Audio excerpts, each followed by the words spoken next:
pinapakain na nila ng ano, ito po yung Napier. In the future, meron akong formula. Na 4 na ingredients lang. Ayun po. Ito na lahat. Ay, kung bagay gagawa po ng pagkain nila na sariling ano namin, sariling invento. Invento po. Ano naman yun? Kasi andoon na lahat. Complete na siya. Iyon. Complete na siya. Kompleto na siya. Magandang araw mga Talongs TV, na dito tayo sa Indang, Cavite. Ito na po ang pinakamalayo na puntahan nating cattle farm, at ito po ay nakarating tayo dahil nga po sa pagdi-deliver ng mga baka nabili sa Padre Garcia. At tayo po ay magtatanong ng ilang impormasyon lalong sa itong building na to at yung paraan na paano nila aalagaan sa mga baka, dahil ito po ay bagong pag-aalaga pa lang po nila ng baka dito. Kaya samahan nyo ko sa video natin sa araw ito. Kung bago ka pa lang sa aking channel, mag-subscribe ka na para like yung updates na upload yung video dito sa ating cattle farm BC. Yan. Sama-sama tayo manood sa video na sa araw ito. Sa lapit na yun ang biniyahe. Ordaneta, pagkano. Ito po yung mga baka nila, sir. Ayaw mo ga-vlog daw muna. Sige. Muna. Sige po. Ito po ay, sir, ilan na po itong baka nyong dumating ngayon? Sabi ko 22 heads siya. 22 heads po, tapos po meron po kayo ilan po yung nagsadot? Merong 5 doon. 5 po. 27 yan. 27 na po ito. 27 isang row. Isang row po ito ay 27, ano po? Matanong ko lang, sir, ano po sukat nitong itong pinakaano niyo? 120. 120 po itong haba at itong lapad. Tapos po yung haba ng pinakaano niya. Ano niya, nasa 120. Ilan po? Almost 300. 300 po yung haba naman niya. Tapos po ang design nila, sir, ay ito, meron sila ginawang tubo na kabitan po ito ng mga lubid po, ng mga baka. Ano pong size, sir, ng ano niyo pala itong mga tubo niyo ng baka? Lidos at Lidos po. Lidos at yung pinakabaran namin. Ito po yung una medya. Dos po yung poste. Ito poste. Tapos, sir, parang ang ginawa niyo design parang ito po yung magkahiwalay ang inuman niya. Inuman. Tapos po Tubig. Oo. Ba't po, sir, ganito naisipan niyo kasi parang nakikita iba design diretso?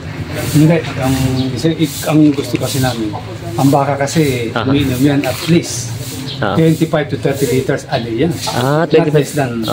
Kaya ang baka kasi kailangan yan maraming tubig. Lagi kami fresh water. Kumbaga po, sir, ang plano nyo, hindi siya mawawala ng tubig dyan? Hindi pwede. Hindi pwede mawala ng tubig? Unlimited kami sa tubig. Ayun.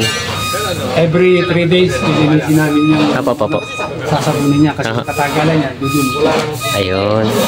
Sir, ano pong plan nyo palang pakain? Kasi parang may nakita ko dito kanina, ito po ay soya? Soya. Soya po, tsaka ang aming pakain dito, Napier at corn silage. Corn silage po. Tapos ang pinakapainom namin, ito, lalagyan namin siya ng soya po. Lalagyan namin siya ng soya, molasses po. Pero in the future, nagbabala kasi akong maglagay na dagdag ng asin. Asin po ang iyan nyo. Pero feeds po, wala kayo planong gumamit ng feeds? In the future, meron akong formula. Na 4 na ingredients lang. Ayun po. Andoon na lahat.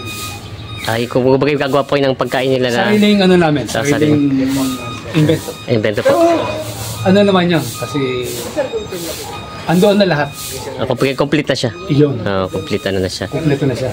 Hindi ko na gagawin, hindi ko na hahaluin na lang namin. Ayoko nang nakaano siya, yung pepelet. Yung pinipelet po.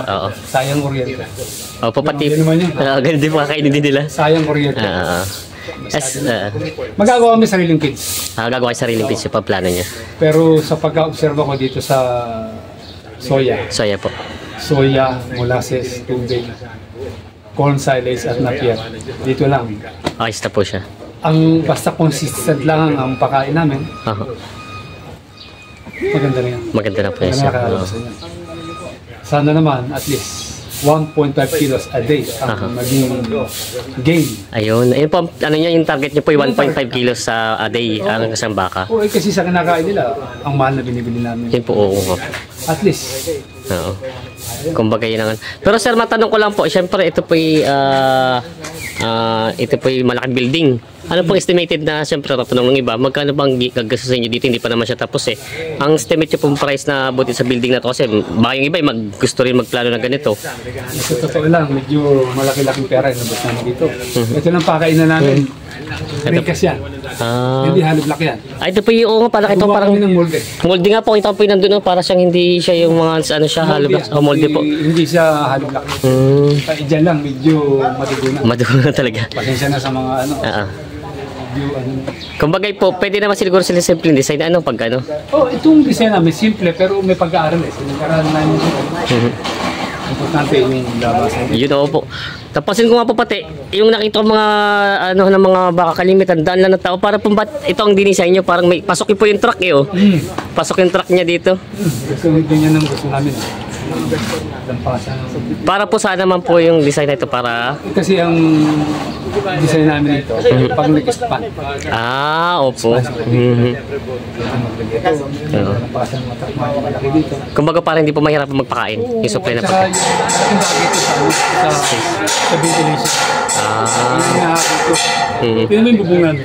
Opo, parang may nakita nga po ko dong parang may singawan sa ibabaw eh. Meron pa yan. Oho. Yan ang design lang, sir. Hindi na sinagot eh, sir, at dito medyo mahal daw pag ganitong design. Pero ito may masasuggest nyo pag ganitong design, talagang maganda siya sa mga cattle farm. Ano po? Pang matagalan. Pang matagalan talaga po siya. Oo.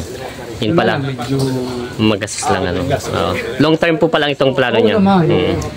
tinamon mo ang gamit natin. Talaga po ito. Oo. Isang hinabon namin mataas. Ayun po, ito po. Yung ammonia.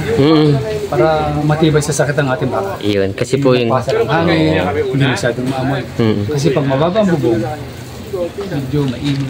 Mainit po. Gusto ko yung opinion ko lang. Sa inyo po, sa inyo po. Opinion ko lang. Yung ibang magbabaka natin, siyempre, alam mo yun, meron silang kanya-kanya opinion. Opo, kanya-kanya po silang ano. Pero ang magbabaka, isa po sila. Ayan. So, masasuggest nyo po sa mga magbabaka, nabanggit nyo sa akin, parang yung nagtanong ako sa inyo yung nakaraan. Pag mag-aalaga po ng baka, dapat po may, ano sabi nyo, may puso sa hayop. O dapat tandaan ng puso mo. Kaya nga sa dami ng followers mo, dapat sa aming magbabaka, yung tutulungan na. Tutulungan po, yun po. Oo, hindi naglalamang nga. Hindi kaya. Konting, ano, dapat yan, meron tayo samahan. Po, yung may mga samahan na magbabaka, yung mga farmers sa... Makakatanong, o baka gusto mo to, magkabilihan. Po. Hindi gaya na nga, dapat meron samahan dito sa atin. Masarap magbaka. Hindi gaya. Hindi gaya po sa... Hindi naglamangan. Opo, yun po. Kaya katulad ni Sir at sabi ni Sir, katulad na ito, kasama ko sumama po pag-deliver dito. Siyempre nakausap nila Sir, yung bang tamang presyo po pati pagbibili ng baka, ano suggest nyo? Tama yun. Yung tamang presyo po, ano? Oo, tamang presyo. Oo. Kaya naman sa ibang nagbibenta ng baka. Dapat isipin din na yung bibili. Yung bibili po. Kasi ang bibili, kagaya ko, meron kami tao. Po. Gagastusin din yun eh. Namumuho na kami naman. Ngayon, ano ko naman, kina Boss DR na yan, dandan, kina maganda yung konti-konti yung tubo. Konti-tubo. Nagkakabigay. Yan po. Kasi po ang habol nyo rin naman para po kayo kumita, ano? Kaya ka bumili ng baka. Kaya nga, siyempre, gagastusan natin. Gagastusan po talaga. Ayan po, Sir. Yan ang suggest ni Sir. Napakaganda po na design ni Sir at sila po ay bago pa lang mag-umpisa ng ganitong farming. Yan, umulan na po. Yan po, ito yung design nila. Napakalawak. Yan, kaya na po hindi pa po tapos yung ibang mabot tayo ng ulan dito. Yan si Sir. Sir, ano ang pangalan niyo po ulit? Joey. Si Sir Joey. Sir Joey. Dati daw po yung OFW yan, sabi niyo OFW. Dati akong nasa OFW. 33 years. 33 years po kayo. Madrid, 10 years at sa 13 years pala sa Madrid. At 20 years sa London. Ano po ito pinatrabaho niyo talaga doon? Sa ano ko, banqueting. Sa banqueting. Chef kayo? Ako may hawak na second biggest banqueting in Europe. Kailan po mas gusto nyo ngayon? Di ba, nag-resign na kayo? Nag-resign po kayo? Nagpahinga ako. Nagpahinga kayo? Dito, pahinga muna. Pahinga muna. Pahinga muna. Tapos dito na po kayo muna sa Cattle. Cattle. Cattle muna. Sir, tulog na. Sir, maraming salamat po sa iyo po lang. God bless po. Napier po, napier. Napier po, ano? Napakanila to na pier. Tatlo, hati sila doon sa isang tatlo sa sako na pier. Ayan na. sinap na nila to para hindi nahirapin yung baka.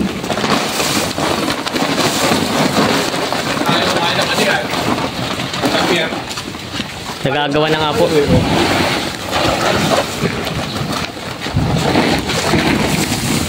Kain na kayo, nagagawa na. Naninibago tayo sir kasi yung iba kain yan, dayami pa. Ganon. Dapat konti-konti lang pala. Pero hindi, wala namang problema po kahit Okay na, damihan tatlo. nyo yan. Ayan, kakainin nila yan. Gutom eh. Kakain yan. Okay. Ito ako dito na ano. Ayan, buti natin muna bago lagay ng po. Tapos iwasan nila sir. Design ng ano nila, sir. Nilagyan din nila ng parang ano siya. Para hindi po madulas yung baka, ano. Tapos meron daw po itong rubber na ito. Para po yung ihi nilang baka, hindi siya kakabalawangan yung baka ng tubo. Tapos pong design nila, ito po, oh. Putol-putol po yung tubo niya, bawat isa. May lock dito. Ayan, oh. Tapos hindi po siya tapatan. Kaya kahit lang, hindi siya isang diretso. Nakita natin iba diretso eh. Siyang hugot, ito po hindi. May lock po siya bawat ano. Ayan, oh. Kaya yung mga baka, hindi makakalabas basta-basta at may mga lock. Ito po tinatin. Ayan po. May lock po siya. Magaling yung design nila, sir. Kasi pwede mong i-open, isa lang ang i-open mo. I-open mo isa, pwede siya makalabas. Hindi katulad ng nakita natin iba. Isang diretso siya. Ito po yung ano, kahit malaki pati yung baka, mataas yung pinaka ano niya, bakal niya, oh. Yan, oh. Ito yung design nila. Tinan niyo po, oh. Ito po ay valid po, ito ay 27 heads, 54 kasi ang kasya po dito. 27 itong isang race. Hindi pa lang po tapos yung building. Ayan, ongoing pa yung construction nila dito. Tingnan natin yung mga baka nila dito. Yan po yung mga baka nila dito sa likod. Pupunta rin po natin yung harapan nila na baka. Ayan, ito po yung mga baka nila dito. Ito po yung galing sa Kalatagan. Bali po 4 siya ay 5 baka. Shoutout nga pala kala sir. Kayo po mag-aalaga nito. Ayan. Ilan po kayo mga dito, nakatok? Dalawa po kayo.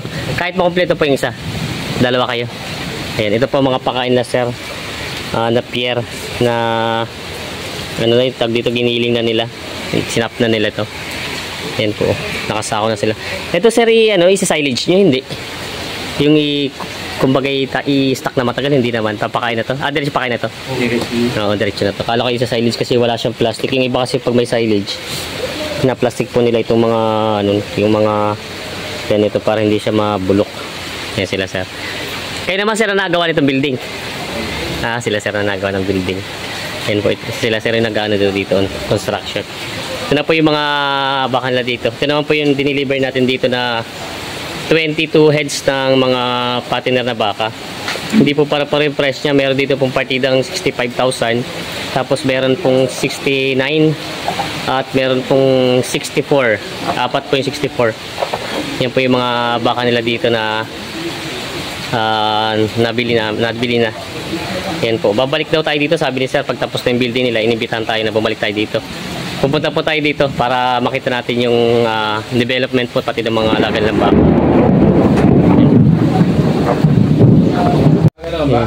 Ito lang napakuha. Oo.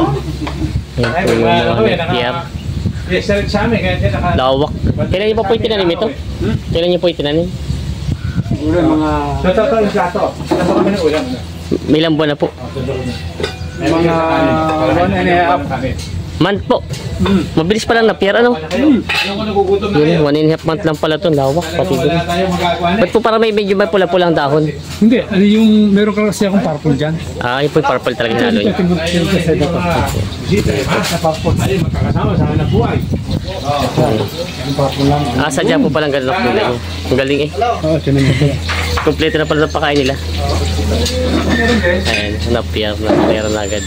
Sa kalating buwan pala ito yung malalaki na.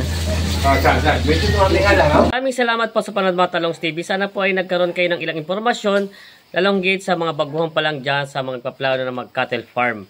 Ayan po, abang-abang pa po kayo dahil marami po tayong pupunta mga cattle farm lalong gate sa mga susunod na mga ilang buwan pa. At pupunta natin na posible na mapunta natin yung mga malaking farm pero hindi pa po ngayon. Kaya sana po ay lalong higit na balik na mayroon tayong bagong channel Sana po ay pag napanood yung video natin ito ay pa-share po. Shoutout po pala sa mga taga Cavite, lalong higit sa mga taga Indang. Marami po tayong subscriber ng taga Indang. Yan, at lalong higit sa mga kababayan nating OFW na nagbabalaro pala po mag-cattle farm. Sana po ay may natutunan kayong impormasyon at sana po lagi kayong mag-ingat sa kung saan man kayo mga lugar. Yan po, maraming salamat po. God bless mga Talongs TV. Pa-share lang po ng ating video.